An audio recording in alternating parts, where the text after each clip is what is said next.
Good morning all of you. तो जैसा कि अपना टॉपिक जो चल रहा था इम्यूनाइजेशन प्रोग्राम के बारे में पढ़ रहे थे अपन, नेशनल इम्यूनाइजेशन प्रोग्राम्स। ठीक है, अपन इसके ऊपर डिस्कस कर रहे थे, जिसके अंदर अपन ने देखा था कि जो यूनिवर्सल इम्यूनाइजेशन प्रोग्राम है उसमें मैंने आपके इसके अंदर नॉर्मल इंट्रोडक्शन बताया था, उसके बाद इम्यूनिटी के बारे में डिस्कस किया था। ठीक है, तो उसकी इम्यूनिटी के बाद अपन ने एजेंट्स की बात कर रहे थे कि इम्यूनाइजेशन के एजेंट्स कौन कौन से होते हैं, उसके अंदर अपन डिस्कस कर रहे थे, जिसमें मैंने आपको वैक्सीन के बारे में बताया, लाइव अटेनुएटेड वैक्सीन के बारे में बताया, और किल्ड इनएक्टिवेटेड वैक्सीन के बारे में मैंने आपको बता दिया। उसके एग्जाम्पल बता दिया कि लाइव के अंदर कौन सी आती हैं और किल्ड के अंदर कौन सी आती है। ठीक है, नेक्स्ट एजेंट की बात करेंगे अपन आज के अंदर, तो वो बात करेंगे अपन टॉक्सोइड की बात करेंगे कि जो वैक्सीन होती है, जो इम्यूनाइजेशन होता है, तो वैक्सीन होती है, टॉक्सोइड होती है। तो टॉक्सोइड की बात है, सेलुलर फ्रैक्शन होता है या कंबाइंड वैक्सीन होती है। ये बहुत सारे अपने इसके अंदर 5 क्या होते हैं, एजेंट होते हैं, जिसमें अपन पहले फर्स्ट अपन देखेंगे। जो वैक्सीन होती है इसमें लाइव वैक्सीन होती है, किल वैक्सीन होती है, toxoid and cellular and combination. 5 तरह की क्या होती है वैक्सीन होती है। तो अपन ने लाइव और किल्ड के अंदर देख लिया था। टॉक्सोइड की बात करते हैं, तो टॉक्सोइड की बात करते हैं, टॉक्सोइड का मतलब क्या होता है यहाँ पर देखते हैं अपन। Certain organism like diphtheria bacilli and tetanus bacilli produce exotoxins which are detoxicated in use preparation of vaccine। ठीक है, इसका मतलब ये है कि जैसे मान लो, सपोज क्या करना है, मतलब एक मंथ बोल सकते हैं कि जो टॉक्सोइड जो वैक्सीन है जो बनती कैसे है। सबसे पहले क्या होता है कि जो बैक्टीरियाज होते हैं, जो मेनली जो बैक्टीरिया यूज़ करते हैं वो करते हैं ग्राम पॉजिटिव बैक्टीरिया। कौन सा यूज़ करते हैं अपन इसके अंदर, gram positive bacteria. Gram negative bacteria भी यूज़ करते हैं, पर mainly gram positive bacteria use किया जाता है फॉर द टॉक्साइड के लिए। उसके बाद उसको टॉक्साइड करने के लिए क्या करते हैं अपन करते हैं उसका कल्चर कराया जाता है, लिक्विड मीडियम के अंदर उसका कल्चर कराया जाता है। कल्चर कराने के बाद एक्जोटॉक्सिन के अंदर क्या होता है, उसको प्रोड्यूस जो टिटनेस है, डिप्थीरिया बेसिलाई, वो प्रोड्यूस होती है, वो एक्सोटॉक्सिन के अंदर प्रोड्यूस होती है। और एक्सोटॉक्सिन को जो क्या है कि इसको ना फॉर्मुलेट किया जाता है, कन्वर्ट किया जाता है, डिटॉक्सिकेटेड किया जाता है। उसका क्या किया जाता है, उसका डिटॉक्सिकेटेड किया जाता है। एक्सोटॉक्सिन को डिटॉक्सिकेटेड किया जाता है। किससे किया जाता है, कौन सा सॉल्यूशन यूज़ करते हैं, फॉर्मिल्डिहाइड से करते हैं। किससे करते हैं, फॉर्मिल्डिहाइड से करते हैं। फॉर्मिल्डिहाइड से करते हैं, और फॉर्मिल्डिहाइड क्या करती है, उसके बाद जो डिटॉक्सिकेशन फॉर्मिल्डिहाइड के बाद क्या हो जाता है, उसके बाद टॉक्सोइड वैक्सीन प्रोड्यूस हो जाती है। तो क्या होता है, टॉक्सोइड प्रोड्यूस हो जाती है। टॉक्सिन वैक्सीन क्या होता है, प्रिपेयर की जाती है। तो ऑर्गेनिज्म लाइक डिप्थीरिया और टिटनेस बेसिलाई ये जो क्या होता है एक्सोटॉक्सिन करते हैं। एक्सोटॉक्सिन करने के बाद उसको डिटॉक्सिकेटेड किया जाता है। डिटॉक्सिकेटेड किससे किया जाता है, फॉर्मिल्डिहाइड से किया जाता है। फॉर्मिल्डिहाइड करने के बाद जो वैक्सीन प्रिपेयर होती है वो किससे होती है, टॉक्सोइड वैक्सीन प्रिपेयर होती है। कौन सी वैक्सीन प्रिपेयर होती है, टॉक्सिन वैक्सीन प्रिपेयर होता है, यूज्ड प्रिपरेशन ऑफ वैक्सीन। और जो टॉक्सोइड के अंदर जो वैक्सीन आती है वो स्पेशली ध्यान रखना, डिप्थीरिया एंड टिटनेस जो वैक्सीन होती है वो टॉक्सोइड के अंदर आती है। डिप्थीरिया एंड टिटनेस जो वैक्सीन होती है वो टॉक्सोइड के अंदर आती है। समझ में आ गया था। नेक्स्ट बात करते हैं cellular fraction. Some vaccine are prepare from the extracted cellular fraction. Example meningococcal vaccine produce by the polysaccharide cell wall in end of antigen. कई वैक्सीन होती है जो किससे तैयार की जाती है, वो एक्सट्रैक्टेड सेलुलर फ्रैक्शन में जो सेल वॉल होती है बाहर वाली, उसके बोल सकते हैं अपन मेनिंगोकोकल जो वैक्सीन होती है, कई एग्जाम बोल सकते हैं अपन पॉलीसैकेराइड सेल वॉल होती है एंटीजन, उसके से वो बनती है। सेलुलर फ्रैक्शन का एक्सट्रैक्टेड जो बाहर वाला जो एरिया होता है, सेलुलर फ्रैक्शन वाला जो होता है एक्सट्रैक्टेड, उससे क्या होती है, ये वैक्सीन बनती है। तो कई वैक्सीन होती है वो किससे बनती है, एक्सक्रेटेड सेलुलर फ्रैक्शन से। नेक्स्ट है कॉम्बिनेशन वैक्सीन। कॉम्बिनेशन वैक्सीन ये है कि कॉम्बिनेशन वैक्सीन का मतलब होता है एक वैक्सीन या 2 वैक्सीन एक साथ कंबाइंड मिलती है, जैसे लाइकेज DPT, लाइकेज MMR। ये क्या होती है, सब ये कंबाइंड वैक्सीन होती है। If more than one kind of immunising agent in including in the vaccine, it is called combination vaccine. मतलब एक से ज़्यादा क्या होता है, एजेंट यूज़ करते हैं। एजेंट जैसे लाइव वैक्सीन यूज़ कर लिया, किल वैक्सीन यूज़ कर लिया, लाइव वैक्सीन यूज़ कर लिया, टॉक्सोइड वैक्सीन यूज़ कर लिया। मतलब एक तरीके से बोल सकते हैं कि एक से ज़्यादा क्या होते हैं, इम्यूनाइजिंग एजेंट यूज़ करते हैं। लाइव एक साथ नहीं करते हैं, इम्यूनाइजिंग एजेंट यूज़ करते हैं, उसे क्या बोलते हैं अपन, कॉम्बिनेशन वैक्सीन बोलते हैं। It is called the combination vaccine. जैसे DPT हुआ, डिप्थीरिया, पर्टूसिस एंड टिटनेस। अब डिप्थीरिया किस में आता है, टॉक्सोइड के अंदर आता है डिप्थीरिया। पर्टूसिस किसके अंदर आता है, पर्टूसिस मैंने आपको इसके अंदर जो अपने किल्ड वैक्सीन के अंदर बताया था। ठीक है। और टिटनेस किसके अंदर आता है, टिटनेस जो होता है वो टॉक्सोइड के अंदर मैंने बताया था, ठीक है। तो ये होती है किल्ड वैक्सीन होती है, टॉक्सोइड वैक्सीन होती है, दोनों अलग अलग होती है। तो ये क्या कहलाएगा, दोनों एक साथ मिक्सर जो बनाया जाता है वो डीपीटी वैक्सीन डीपीटी वैक्सीन के जो है वो कॉम्बिनेशन वैक्सीन के अंदर में आता है, ठीक है। यहाँ तक बात हो गई। अब अपन जो नेक्स्ट अपन डिस्कस करेंगे, आज अपन करेंगे नेशनल इम्यूनाइजेशन शेड्यूल के बारे में अपन डिस्कस करेंगे। जो इंडिया के अंदर है, जो नेशनल इम्यूनाइजेशन शेड्यूल कब लॉन्च हुआ था, किस तरीके से आया, ठीक है। तो उस इम्यूनाइजेशन शेड्यूल के बारे में हम डिस्कस करेंगे। तो मैं अपन देखता हूँ थोड़ा, फर्स्टली मैं आपको इसके अंदर बेसिक बता दूंगा, इसका बेसिक क्या है। तो immunisation schedule should be the plan according to need of the community, it is should be relevant and existing community health problem. जो इम्यूनाइजेशन शेड्यूल है वो भी जो प्लान किया गया था according the need of the community. जैसे जैसे कम्युनिटी के अंदर प्रॉब्लम्स बढ़ती गई, जैसे जैसे सीवियरिटी, मतलब बोल सकते हैं कोई बीमारी आ गई है, मतलब बोल सकते हैं अपन पेंडेमिक हो, एंडेमिक हो, ऐसी कंडीशंस आ गई है। अगर मान लो बहुत ज़्यादा एंडेमिक कंडीशंस आ गई, बहुत ज़्यादा बीमारी बढ़ती गई बहुत ज़्यादा बढ़ गई है, तो इतनी बढ़ गई कि उनको कंट्रोल करने के लिए क्या किया इन्होंने इम्यूनाइजेशन शेड्यूल स्टार्ट किया, वैक्सीन इन्होंने स्टार्ट की। तो अकॉर्डिंग टू जो नीड्स ऑफ कम्युनिटी, जैसे जैसे कम्युनिटी को नीड होती है वैसे वैसे इन्होंने क्या किया, प्लान किया, इम्यूनाइजेशन शेड्यूल बनाया। It should be relevant of the exiting community health problem, जो कम्युनिटी हेल्थ प्रॉब्लम के अंदर उसको रिलीव कर सके, उसको एग्जिट या बाहर निकाल सके, जो प्रॉब्लम है उसको क्लियर कर सकें, उसको रिड्यूस कर सके। तो उसके लिए क्या किया इन्होंने, इम्यूनाइजेशन शेड्यूल बनाया। फर्स्टली बात करते हैं अपन कि WHO ने कि the WHO launch global immunisation programme on immunisation to protect all children of world against this killer disease.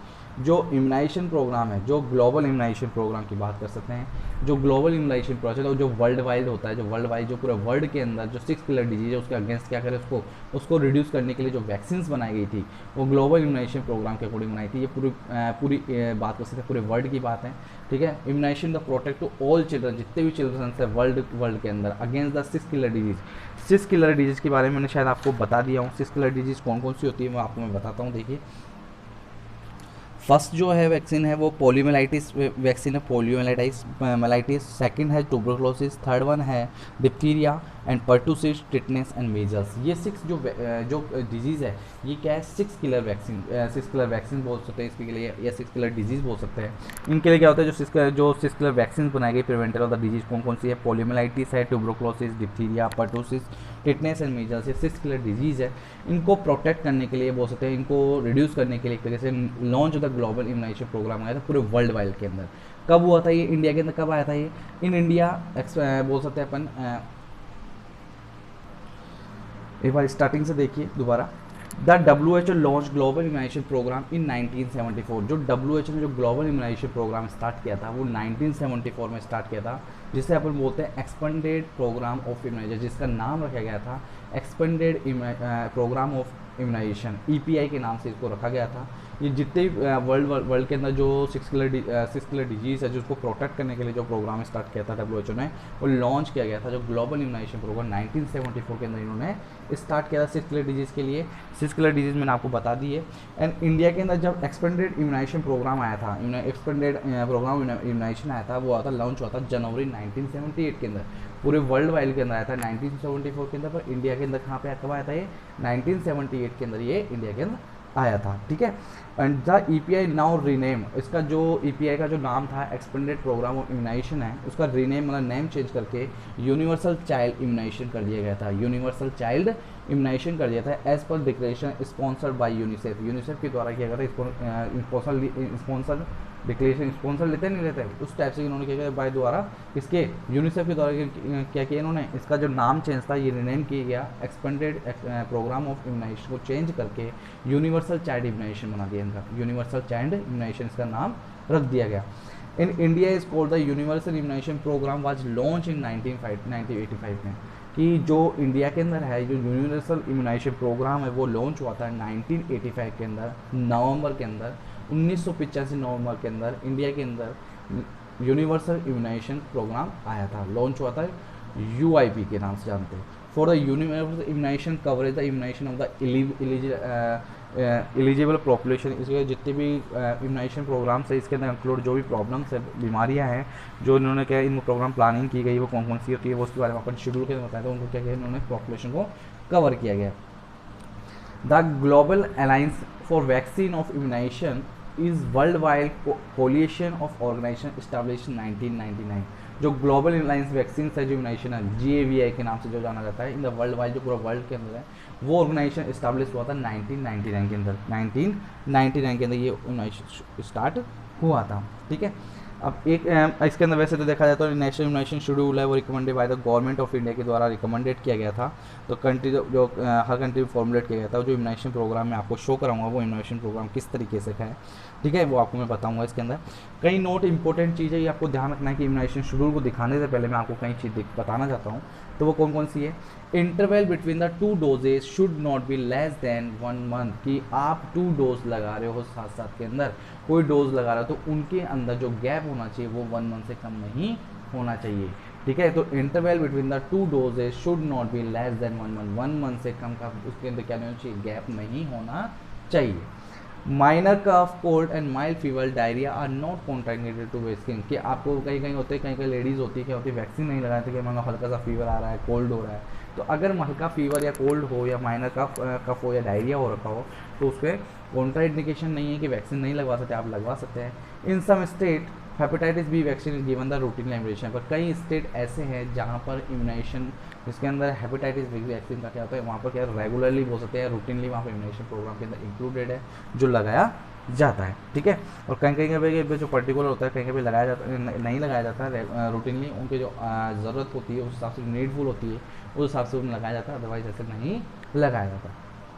ठीक है, अब मैं आपको इम्यूनाइजेशन शेड्यूल के बारे में आपको डिस्कस करूंगा कि इम्यूनाइजेशन शेड्यूल क्या होता है। उस इम्यूनाइजेशन शेड्यूल के अंदर मैं आपको पूरे वैक्सीन के बारे में बताऊंगा कि वैक्सीन कौन कौन सी होती है, आपको डिस्कस करके बताता हूँ। देखिए, तो इसके अंदर देखेंगे अपन इम्यूनाइजेशन शेड्यूल के बारे में दिखा रखा है, या आप जैसे से इसे चार्ट बना हुआ है, इस तरीके का चार्ट आप बना लीजिए, क्योंकि एग्जाम में जो पूछा जाता है इम्यूनाइजेशन शेड्यूल के बारे में पूछते तो आपको ऐसा ही सेम एज चार्ट बना के आना पड़ेगा एग्जाम के अंदर। ठीक है, नोटबुक के अंदर ऐसा ही चार्ट बनाना पड़ेगा जिससे आपको क्लियरली आपको डोजेज जो भी है, रूट है, वो आपको दिखाई देगी। ठीक है, ये चार्ट बना हुआ है national immunisation schedule in the infant, children, pregnant women के जो लेटेस्ट अभी का है जो है वो ये इम्यूनाइजेशन शेड्यूल है। तो वैक्सीन कौन कौन सी लगेगी है, वैन टू गिव, कब लगाना है, डोज कितनी जाएगी, रूट कौन सा यूज करना है और साइट कौन सी यूज करनी है, वो इसके अंदर देखा जाएगा। तो सबसे पहले अपन प्रेग्नेंट लेडी की बात करते हैं, प्रेग्नेंट वुमेन की बात करते हैं। स्टार्टिंग वहीं से वैक्सीन स्टार्ट होती है, बर्थ होता है बच्चा, वहाँ से बच्चे की स्टार्ट हो जाती है, पर उससे पहले से मदर की वैक्सीन लगती है, जो एक तरह से बोल सकते हैं बेबी के लिए भी हेल्पफुल रहती है। ठीक है, तो सबसे पहले वैक्सीन जो प्रेग्नेंट वुमेन की बात करते हैं उसमें टीटी का क्या लगता है, उसमें वैक्सीन लगता है टिटनेस का, जैसे बोल सकते हैं अपन टिटनेस के इंजेक्शन लगते हैं। जो प्रेग्नेंट लेडी होती है उसके टिटनेस के इंजेक्शन लगते हैं, 2 इंजेक्शन लगते हैं। कितने इंजेक्शन लगते हैं? 2 इंजेक्शन लगते हैं, टीटी के इंजेक्शन लगते हैं, जिसे टीटी वैक्सीन बोलते हैं। तो फर्स्ट टीटी वैक्सीन लगता है early in pregnancy. Early pregnancy का मतलब है कि जितना जल्दी हो सके, एज सुन एज पॉसिबल। ठीक है, प्रेग्नेंट लेडी का पता चलता है कि हाँ शी इज़ द प्रेग्नेंट, अगर वो प्रेग्नेंट है उसे वो जान जाती है कि मैं प्रेग्नेंट हूँ, तो जितना जल्दी हो सके, early as soon as possible, जितना जल्दी हो सके उतना जल्दी क्या लगाना है, इंजेक्शन लगवाना है। किसका, कौन सी वैक्सीन लगवानी है? टीटी का इंजेक्शन लगवाना है, टीटी का वैक्सीन लगवाना है अर्ली इन प्रेगनेंसी, प्रेग्नेंट होने के बाद जितना जल्दी हो सके। कितनी डोज लगवानी है? 0.5 ml लगवानी है। कितनी डोज लगवानी है? 0.5 ml लगानी है। इंट्रामस्कुलर लगवानी है, अपर या इंट्रामस्कुलर लगवाना है और अपर आर्म पे लगाना है। कहाँ लगवाना है उसको? अपर आर्म पे लगाना है प्रेग्नेंट लेडी के, और इंट्रामस्कुलर लगाना है, आईएम लगाना है वैक्सीन को, आईएम इंजेक्शन लगाना है, 0.5 ml डोज देनी है, और अर्ली इन प्रेगनेंसी, प्रेगनेंसी का जैसे ही पता चल जाए तो एज सुन एज पॉसिबल, जितना जल्दी हो सके उसके टीटी का वैक्सीन लगाना ज़रूरी है। नेक्स्ट, जब टीटी का फर्स्ट वैक्सीन लगे, मान लो सपोज कर लो जनवरी के अंदर लग गया, तो 4 वीक आफ्टर पहला इंजेक्शन लगा, उसके 4 वीक बाद ही सेकंड टीटी का इंजेक्शन लगेगा, सेकंड टीटी का वैक्सीन लगेगा। जनवरी में लगा तो फरवरी के अंदर लगेगा, 4 वीक कंप्लीट हो जाएगा, उसके बाद सेकंड डोज लगेगी। तो सेकंड डोज है टीटी, सेकंड डोज है 4 वीक आफ्टर टीटी फर्स्ट के लगने के बाद 4 वीक के बाद सेकंड डोज लगेगी। वही सेम एज ए 0.5 ml लगेगा, इंट्रामस्कुलर लगेगा और अपर आर्म पर ही लगेगा। अब बात करते हैं टीटी बूस्टर की बात करते हैं। टीटी बूस्टर की बात करेंगे यहाँ पर, तो बूस्टर की बात करेंगे। बूस्टर का मतलब यहाँ पर दिखा रखा है, तो if receive 2 TT doses in a pregnancy within the last 3 year. Suppose कर लो कि एक प्रेग्नेंट लेडी है, एक प्रेग्नेंट लेडी है, उसके टीटी के 2 इंजेक्शन लगे, टीटी के 2 वैक्सीन लगे। जब फर्स्ट प्रेगनेंसी थी तो टीटी का फर्स्ट डोज लगा, सेकंड डोज लग गया, बच्चा डिलीवर हो गया, और विद इन द 3 ईयर के अंदर अगर अगेन वो क्या होती है, कंसीव कर लेती है बेबी को। अगर विद इन द 3 ईयर के अंदर, मान लो फर्स्ट 1 साल हो गया, 2 साल हो गया, तीसरे साल के अंदर, मतलब स्टार्टिंग के लेवल में 3 साल कंप्लीट नहीं हुई है, उससे पहले ही दूसरा बच्चा है वो सकता है कंसीव कर लिया जाता है मदर के थ्रू, तो उस टाइम पे ओनली फॉर एक ही डोज टीटी का लगेगा। कितना डोज लगेगा? केवल एक ही डोज टीटी लगेगा जब प्रेग्नेंट लेडी, मतलब बोल सकते हैं कोई लेडी फर्स्ट प्रेगनेंसी होने के बाद विद इन द 3 ईयर के अंदर अगेन प्रेगनेंसी हो जाती है, प्रेग्नेंट हो जाती है, कंसीव कर लिया जाता है बेबी को, तो उस टाइम पे केवल एक ही डोज टीटी का लगेगा, दूसरा डोज टीटी का नहीं लगेगा। और अगर कोई प्रेग्नेंट लेडी है, अगर वो मान लो फर्स्ट बेबी होने के बाद 4 साल बाद, 5 साल बाद अगर उसका दूसरा बेबी कंसीव कर लिया जाता है, तो उसके दोनों डोज वापस अगेन दोबारा टीटी के लगते हैं। ठीक है, या तो उसको आप बूस्टर डोज बोल लो, ठीक है, या आप उसको रेगुलर डोज बोलो। ठीक है, तो बोल सकते हैं कि it receive 2 TT doses in a pregnancy within the last 3 year, मतलब बोल सकते हैं कि विद इन द 3 ईयर के अंदर अगर दोबारा प्रेग्नेंट हो जाती है तो एक ही डोज टीटी का लगेगा।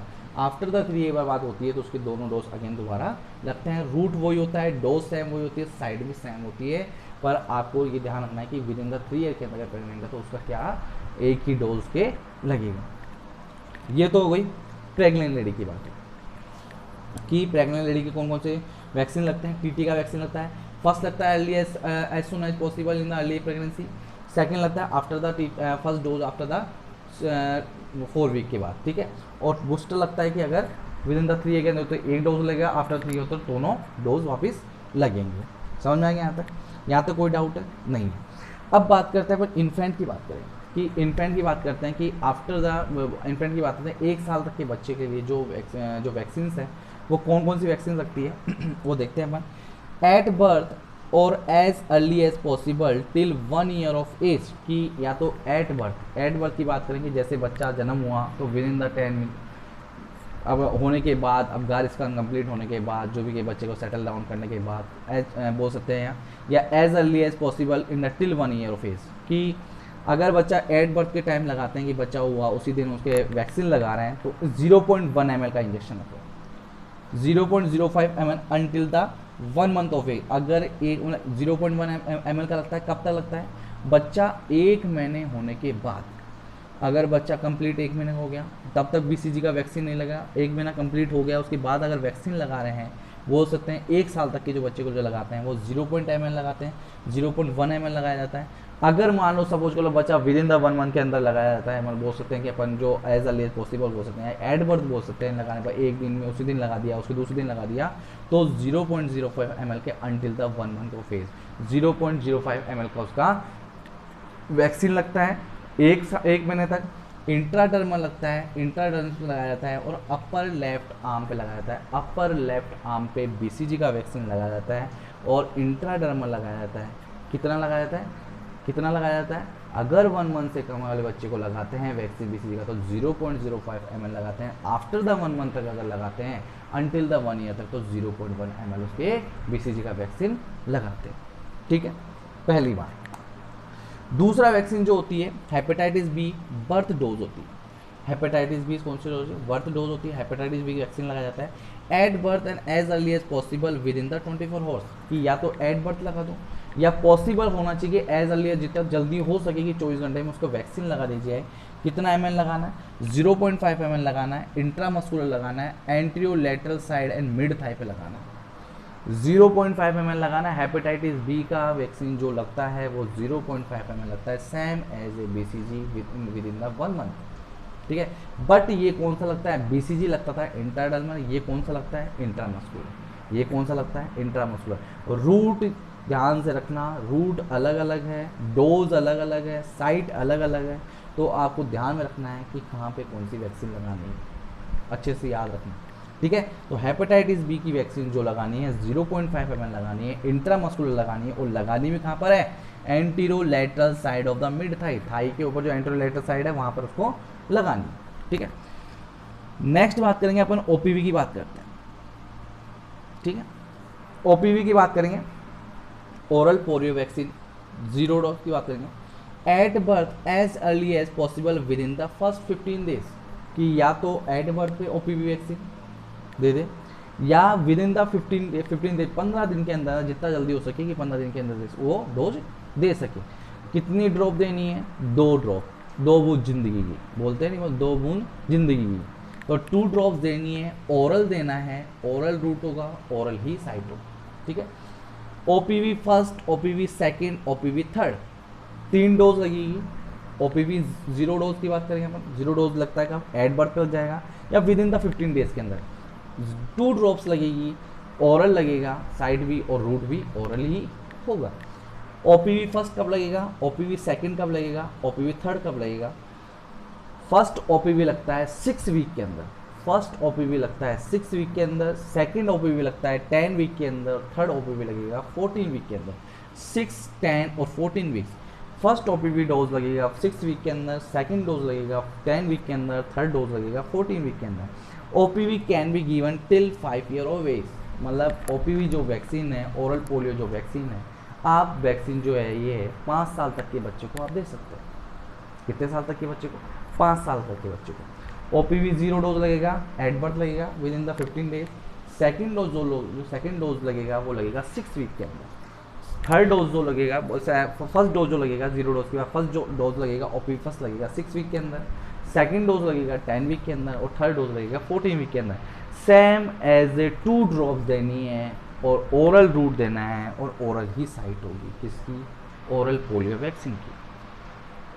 समझ में आ गया यहाँ तक? यहाँ तक कोई दिक्कत है? नहीं है। नेक्स्ट बात करते हैं अपन पेंटावेलेंट। किसकी बात करेंगे इसके अंदर? पेंटावेलेंट वैक्सीन की बात करेंगे। पेंटावेलेंट वैक्सीन को पेंटा इसलिए बोलते हैं क्योंकि इसमें कितनी वैक्सीन होती है? 5 वैक्सीन होती है। कितनी वैक्सीन होती है? 5 वैक्सीन होती है। Firstly DPT, diphtheria, pertussis, tetanus, 3 vaccine हो गई। कितनी हो गई? डिप्थीरिया, पर्टुसिस, टिटनेस, ठीक है। फोर्थ वन है हेपेटाइटिस बी, फोर्थ वन है hepatitis B and fifth one है haemophilus influenza type B, haemophilus influenza type B. तो 5 वैक्सीन इसके अंदर इंक्लूडेड होती है, इसलिए इसे पेंटावेलेंट बोलते हैं, पेंटा बोलते हैं, पेंटा। 5 वैक्सीन के अंदर इंक्लूडेड होती है। कौन कौन सी होती है? DPT vaccine, diphtheria, pertussis, tetanus, hepatitis B and haemophilus influenza type B. इसमें 5 वैक्सीन इंक्लूड होती है। सेम एज जो कब लगेगा डोज, जैसे ओपीवी का लगता था 6 वीक के अंदर, 10 वीक के अंदर, 14 वीक के अंदर। जो फर्स्ट डोज लगेगी पेंटावेलेंट की वो लगेगी 6 वीक के अंदर, सेकेंड डोज लगेगी वो 10 वीक के अंदर और थर्ड डोज जो लगेगी 14 वीक के अंदर। Can be given till 1 year of age, ये 1 साल तक के बच्चे कैन बी गिवन अपन कब तक दे सकते हैं? 1 साल तक के बच्चे को दे सकते हैं। कितने साल तक के बच्चे को? 1 साल तक के बच्चे, मतलब 12 वीक, 6 वीक हुआ, फिर 14 वीक हुआ, फिर 10 वीक हुआ, फिर 14 वीक। तो ये 1 साल तक के बच्चे में कंप्लीट करना होता है, ठीक है। तो 0.5 ml देना है पेंटावेलेंट वैक्सीन, ध्यान रखना है 0.5 ml देना है। इंट्रामस्कुलर देना है, एंटीरोलेटरल साइड मिड थाई पे देना है, एंटीरोलेटरल साइड मिड थाई पे देना है। सेम एज ए रूट और डोज, रूट और डोज कितना और साइड जो सेम है हेपेटाइटिस बी की अपन ने देखा था वो ही इसके अंदर अपन लगानी होती है। तो पेंटावेलेंट वैक्सीन फर्स्ट जब देते हैं वो 6 वीक के अंदर देते हैं और सेकंड जो डोज देते हैं वो 10 वीक के अंदर देते हैं और थर्ड डोज देते हैं वो 14 वीक के अंदर देते हैं, ठीक है। 0.5 ml देना है, इंट्रामस्कुलर देना है, एंटीरोलेटरल साइड और थर्ड पे लगाना। नेक्स्ट वैक्सीन देते हैं अपन इसके अंदर बच्चे को, इन्फेंट के अंदर रोटा वायरस। कौन सी वैक्सीन देते हैं? रोटा वायरस देते हैं। रोटा वायरस वही सेम अपन जो ओपीवी में दिया था, जो पेंटावेलेंट में दिया था, वही तभी देनी है 6 week, 10 week and 14 week. Can be given till 1 year of age, ये कब तक दे सकते हैं? 1 साल तक बच्चे को दे सकते हैं। अगर 1 साल से ऊपर उसको जब उसको नहीं दे सकते, 1 साल तक अपन क्या दे सकते हैं? रोटा वायरस वैक्सीन दे सकते हैं। 6 वीक पे देना है फर्स्ट डोज, सेकंड डोज देना है 10 वीक पे और थर्ड डोज देना है अपन को 14 वीक पे दे सकते हैं। 5 ड्रॉप देनी है रोटा वायरस की, ओरल रूट होता है, ओरल साइट होती है। 5 ड्रॉप दे सकते हो रोटा वायरस की और ओरल रूट होता है और ओरल साइट होता है, ठीक है। नेक्स्ट बात करेंगे अपन आईपीवी, ठीक है। आईपीवी का मतलब यहाँ पर ये है inactivated polio vaccine, inactivated polio vaccine. OPV अपन ने पढ़ी थी ओरल पोलियो वैक्सीन, यहाँ पर इनएक्टिवेटेड पोलियो वैक्सीन, जिसके अंदर मैंने पढ़ाया था सेलुलर फ्रैक्शन की बात करी थी अपन ने। फ्रैक्शनल जो डोज होती है, तो 2 फ्रैक्शनल डोज होती है इसके अंदर, 6 एंड 14 वीक्स को देते हैं अपन, 6 वीक पे देते हैं और 14 वीक्स पे देते हैं। 2 फ्रैक्शनल डोज होती है, 6 वीक पे देते हैं एंड 14 वीक पे देते हैं। 0.1 ml देते हैं intradermal 2 fraction dose, intradermal 2 fraction dose देते हैं। इंट्राडर्मल राइट अपर आर्म पे दिया जाता है। जो इनएक्टिवेटेड पोलियो वैक्सीन है ये दिया जाता है इंट्राडर्मली दिया जाता है, ठीक है। इंट्राडर्मली राइट अपर आर्म पे देते हैं। कौन से अपर आर्म पे देते हैं? राइट अपर आर्म पे दिया जाता है आईपीवी 0.1 ml, 0.1 ml 6 और 14 वीक्स पे देते हैं। इंट्राडर्मल देते हैं राइट अपर आर्म पे दिया जाता है, राइट अपर आर्म पे इंट्राडर्मल दिया जाता है, ठीक है। नेक्स्ट बात करते हैं मीजल्स की बात करते हैं। किसकी बात करते हैं? मीजल्स एंड रूबेला की बात करें कि जो फर्स्ट डोज होती है, मीजल्स एंड रूबेला की फर्स्ट डोज होती है 9 कंप्लीटेड मंथ एंड 12 मंथ कि 9 से लेकर 12 मंथ के बच्चे के बीच में बच्चे को दे सकते हैं। Can be given till 5 year age, 5 साल तक के बच्चे को दे सकते हैं। 0.5 ml देनी है। सबक्यूटेनियस लगाना है राइट अपर आर्म पे, राइट अपर आर्म सीधे हाथ के ऊपर राइट अपर आर्म पे सबक्यूटेनियस लगाना है 0.5 ml। कौन सा वाला? मीजल्स वाला। कौन सा वाला? मीजल्स वाला। 9 मंथ से लेकर 12 मंथ के बीच में लगा सकते हैं। 0.5 ml सबक्यूटेनियस लगाना है और राइट अपर आर्म पे लगाना है। जापानीज एनसेफेलाइटिस कब लगाना है? 9 मंथ कंप्लीट हो जाए, 12 मंथ तक लगा सकते 0.5 ml subcutaneous left upper arm पे लगाना। मीजल्स को लगाते हैं राइट अपर आर्म पे 0.5 ml सबक्यूटेनियस लगाते हैं, पर जापानीज एनसेफेलाइटिस को लगाना है लेफ्ट अपर आर्म पे, वही सबक्यूटेनियस वही 0.5 ml लगाना, ठीक है। विटामिन ए की बात करेंगे अपन। किसकी बात करेंगे अपन? Vitamin A first dose. Vitamin A की जो फर्स्ट डोज है वो at 9 completed month with the measles and rubella कि 9 महीने कंप्लीट होने के बाद, 9 महीने कंप्लीट होने के बाद मीजल्स एंड रूबेला के जैसे बात साथ साथ में विटामिन ए का जो फर्स्ट डोज लगाया जाता है 1 ml लगाया जाता है 1 lakh international unit, 1 lakh international unit जिसमें 1 ml होती है। ओरल साइट होता है, ओरल रूट है जिसके अंदर अपन देखें। वैसे देखते हैं कि अभी अपन विटामिन ए की बात करें तो विटामिन ए 9 मंथ के अंदर स्टार्ट होता है फर्स्ट डोज, देन उसके बाद विद इन 5 ईयर तक, 5 साल तक बच्चे को आप एवरी 6 वीक के अंदर विटामिन ए की डोज आप दे सकते हो। एवरी 6 अपन बात कर सकते हैं। हाँ, अपन यहाँ बात कर रहे थे कि जैसे कि विटामिन ए की जो डोज दे रहे हो आप, विटामिन ए की डोज स्टार्टिंग में 9 मंथ के अंदर अपन देनी, फर्स्ट डोज देनी है। देन उसके बाद एवरी 6 मंथ के अंदर अपन इसको अपन के एवरी 6 मंथ के अंटिल द 5 ईयर तक एज तक विटामिन ए की क्या दे सकते हैं? वैक्सीन दे सकते हैं। ओरली दे सकते हैं, ओरली साइट है, ओरली रूट अपन इसके अंदर दे सकते हैं, ठीक है। नेक्स्ट बात करते हैं अपन चिल्ड्रंस की बात करते हैं। किसकी बात करते हैं अपन? चिल्ड्रंस की बात करते हैं कि चिल्ड्रंस की बात करेंगे अपन। यहाँ पर इन्फेंट की बात होगी, प्रेग्नेंट वुमेन की बात होगी, चिल्ड्रंस की बात करेंगे तो पहला जो बूस्टर डोज है डिप्थीरिया पर्टुसिस या टिटिस का जो बूस्टर डोज है, पेंटावेलेंट का बूस्टर डोज नहीं लगता है। पेंटावेलेंट का बूस्टर डोज नहीं लगता है। पेंटावेलेंट की जो फर्स्ट, सेकंड और थर्ड डोज लगती है वो 6, 10 और 14 वीक के अंदर कंप्लीट हो जाती है। देन डीपीटी का बूस्टर डोज लगता है 16 to 44 मंथ के बीच में, 16 से 24 महीने के बीच में कभी भी लगवा सकते हो। 0.5 ml लगता है, इंट्रामस्कुलर लगता है, anterolateral side of mid thigh पे लगता है, anterolateral side of mid thigh पे लगता है। डीपीटी का बूस्टर 0.5 ml लगता है, इंट्रामस्कुलर लगता है, 16 से 24 के महीने के बीच कभी भी लगवा सकते हैं। मीजल्स का वैक्सीन बात कर सकते हैं। मीजल्स एंड रूबेला का सेकेंड डोज है। सेकेंड डोज की बात करेंगे तो 16 to 24 मंथ के बीच में लगाते हैं, 16 से 24 महीने के बीच में। वही 0.5 ml subcutaneous right upper arm पे लगाना है, 0.5 ml subcutaneous right upper arm पे लगाना है। और ओपीवी बूस्टर की बात करेंगे वही 16 से 24 महीने की बात लगा सकते हैं। 2 drops oral route oral site लगा सकते हैं। जापानीज एनसेफेलाइटिस वही 16 to 24 मंथ के बीच में। 0.5 ml subcutaneous left upper arm, just opposite of the measles vaccine. Same dose रहेगी, सेम रूट रहेगा, सेम रूट रहेगा, बट साइड क्या होगी, डिफरेंस होगी। वो मीजल्स के अंदर होगा, वो राइट साइड में लगाना है, और जापानीज एंसेफेलाइटिस होगा वो लेफ्ट साइड में लगाना है। विटामिन ए की सेकेंड डोज 9 डोज है 16 to 18 month, then 1 dose every 6 month up to the age of, बात कर सकते हैं कि 5 ईयर तक की। विटामिन ए की जो डोज है आप 1 डोज एवरी 6 मंथ के अंदर आप लगा सकते हो अनटिल द 5 ईयर एज। कितनी आप कितनी लगा सकते हो, 2 ml इन 2 लाख इंटरनेशनल यूनिट दे सकते हो। First dose 1 lakh international unit देनी है, 1 ml देना है। देन उसके बाद जो डोज स्टार्ट करनी है वो 2 लाख इंटरनेशनल यूनिट दे सकते हो। ओरल रूट ओरल साइड पे देते हो।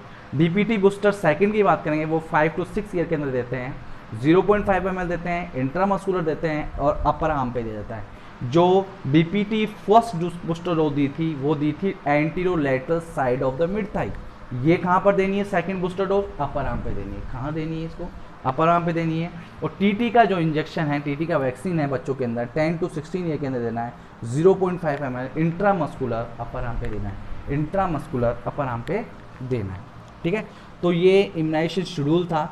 यहाँ पर मैंने अलग अलग मैंने इसके अंदर बता रखा है। ठीक है, मैंने इसके अंदर आपको अलग अलग बता रखा है, देखिए आप। ठीक है, मैंने इसमें आपको बताया था प्रेग्नेंट वुमेन के बारे में बताया, इन्फेंट के बारे में बताया। नेक्स्ट जो बताया था मैंने आपको इसके अंदर, मैंने आपको बताया था चिल्ड्रंस के ऊपर इन्होंने जो बताया था इम्यूनाइजेशन, उसके बारे में मैंने बता दिया। तो ये आपका इम्यूनाइजेशन शेड्यूल है, इसको आप अच्छे से पढ़िए। ठीक है, ठीक है, वो इम्यूनाइजेशन शेड्यूल था आपका, अच्छे से पढ़िए उसको। ठीक है, उसको समझिए, थोड़ा बहुत ज़्यादा इंपॉर्टेंट है। शेड्यूल आपको याद हो जाएगा तो ऑटोमेटिकली आपको वैक्सीन के बारे में पता चल जाएगा। अब मैं आपको अभी तक ये टॉपिक अभी कंप्लीट नहीं हुआ है, इम्यूनाइजेशन शेड्यूल मैंने आपको बताया। अब मैं एक एक के वैक्सीन के बारे में आपको एक्सप्लेन करूँगा कि कौन सी वैक्सीन कब लगानी है। तो एक बार पर्टिकुलर उसके साइड इफेक्ट के बारे में बात करेंगे। ठीक है, फिर उसके बाद आपकी शायद 1 क्लास या 2 क्लास और इम्यूनाइजेशन की रही है, उसके बाद कंप्लीट हो जाएगा। ठीक है, तो आज के लिए इतना ही है। आप कंटिन्यूस नोट्स लिखते लीजिए और समझते रहिए। Thank you so much, have a great day.